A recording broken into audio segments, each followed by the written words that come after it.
Good morning, everyone.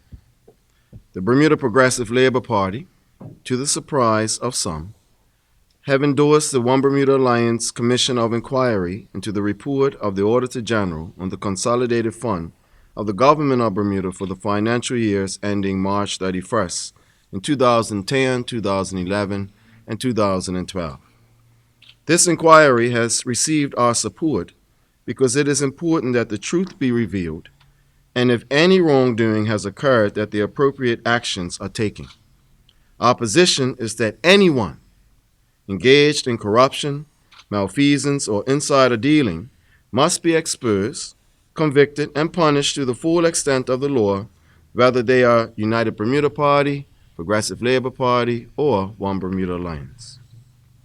Today, we call on the government to join with us in the passage of the Good Governance Act, intended to 1. Widen the definition of corruption to ensure that the unethical is also illegal. 2.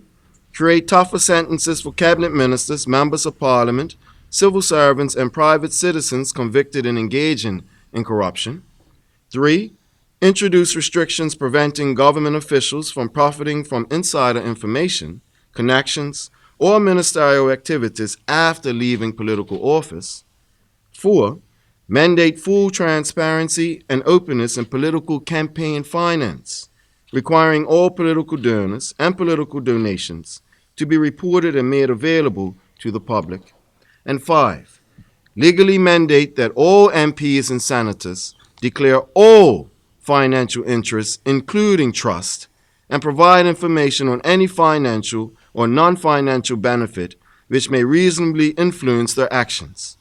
And further, introduce legal penalties for the failure to disclose or attempts to conceal interests. Good governance protects the public purse, protects the interests of Bermudians, raises the standard of governance, and enhances investor confidence. Good governance is good for Bermuda and good for Bermudians. While we support the Commission based on our desire to see openness, transparency, and good governance, there are several concerns we must raise.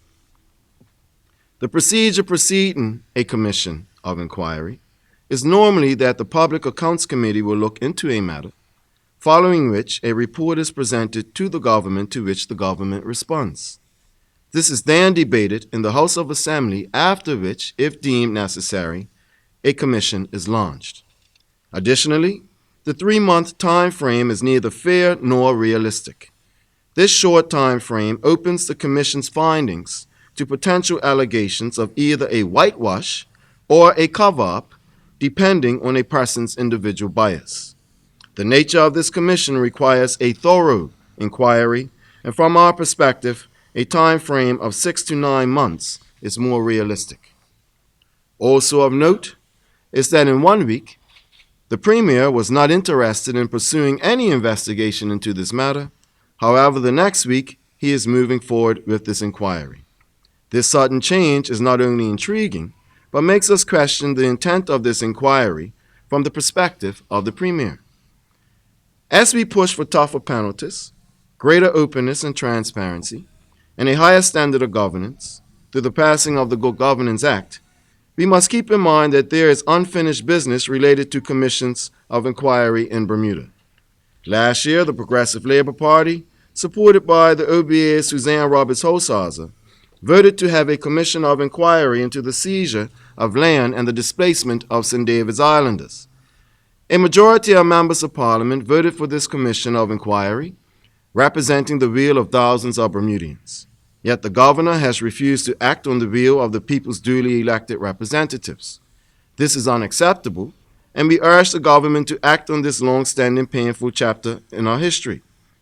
But if not, to address this, the next PLP government will create a commission of inquiry into historical land theft.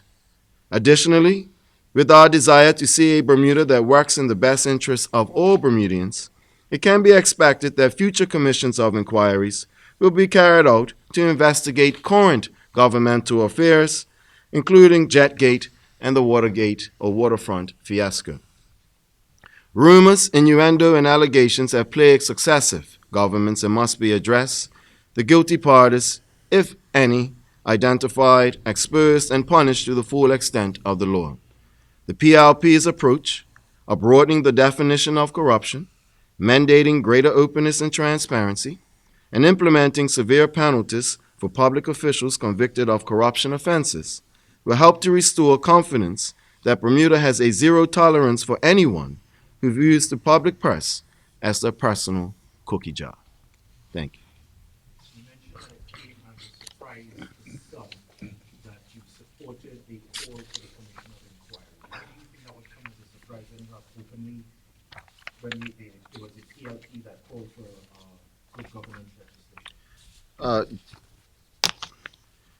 Generally speaking, the public narrative is that the PLP would defend the indefensible. All right?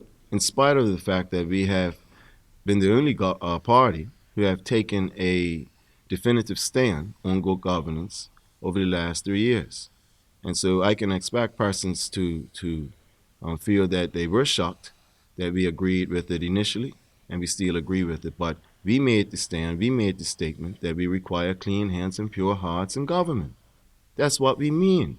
And so there's a non-partial or non-partiality applied to this situation from our perspective.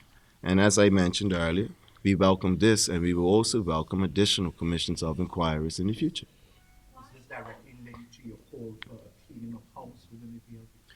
My call for a cleaning of house in the Progressive Labor Party is really a clarion call for the cleaning of house in every institution in this country, whether it's workmen's clubs, social clubs, churches, unions, regardless. Whether you're an OBA supporter or a PLP supporter, the people of this country require higher standards. And so you have to lead by example, and it starts from the top. And so it's not just a cleaning house or straightening up the affairs within the Progressive Labor Party, but we hope that spreads throughout the island. And do you have the support of all members of your cabinet team, of your parliamentary team, for your position? Yes. And if there are members who do not support good governance and having clean hands and a pure heart, then you will have to ask them, and they will have to account to their own conscience and the people of this country. Your party introduced good governance legislation. Yes, ma'am. But it didn't go this far. Why didn't it go this far then? Because to implement good governance, which hasn't been in existence in our entire history, is a step-by-step process. So that's why the One Bermuda Alliance can't claim to be the promoters of good governance. They're merely continuing on what we started under the Honorable Premier Paula Cox. And so again, this is, yes, it did start under us, and unfortunately, it seems as if the One Bermuda Alliance government have been very reluctant to implement or go the next step and implement good governance. Why? Well, you have to ask them. Do you think there's any, you talk about commissions of inquiry into some of these historic stuff of recent history. Is there anything during the PLP's administration that you think also needs commission of inquiry?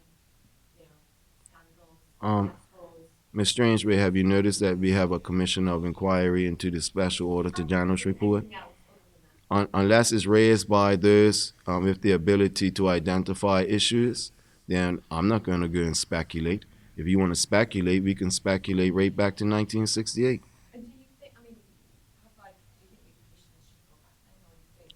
It all depends because, for instance, a commission of inquiry into historical land theft, that should stretch right back towards our history because you still have people benefiting today over the theft of land in this country from 150 years ago, and the descendants are living off of that privilege, that unearned privilege. So whether it's 150 years, 50 years, or 300 years, that's the whole purpose of having an inquiry because, again, you still have persons today who are living off the benefits of such theft. What do you do about this problem that is so far back in time? Many of these things are 2 or 3, 4 or 5 or 6 years out of whack and are only now picking up on the details through the Auditor General's reports.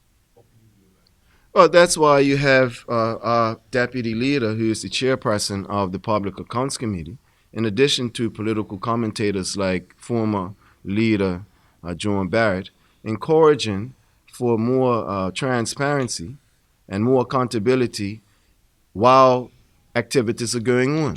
And so, for instance, I didn't mention it in my address, but you can also rest assured that there will be a commission of inquiry into the airport development plan. Because remember, the Premier came out and said that the biggest concern that was raised by the Auditor General in regards to this particular commission was that they were showing that financial instructions were not adhered to. Well, I'm wondering why the media didn't pick up the hypocrisy of that statement when you can see that the financial instructions in regards to this airport development project are also not being adhered to. So if it's good for one, it's going to be good to the other.